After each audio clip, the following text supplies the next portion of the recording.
Hey guys, আজকে আমরা চলে এসেছি শিলিগুড়ি দেশবন্ধু পাড়ার দাদাভাই ক্লাবের মাঠে।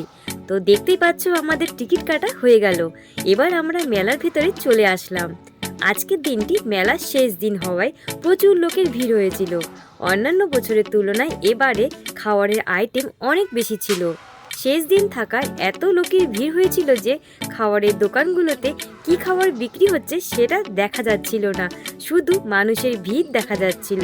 তবুও কিন্তু ভোজন রসিক বাঙালিরা মাঠে ভিড় করে দাঁড়িয়েছিল খাবার কেনার জন্য। প্রতিটি খাবারের স্টলগুলি এত সুন্দরভাবে সাজিয়েছিল যে দেখতে কিন্তু খুবই সুন্দর লাগছিল।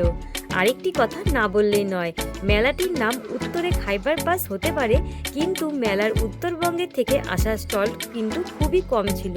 তো আজকের মতো ভিডিওটি এই পর্যন্তই। আর কিছুদিনের মধ্যে তোমরা খাইবার পাসের ব্লগ ভিডিও পেয়ে যাবে। তো দেখা হচ্ছে নেক্সট ভিডিওতে। বাই।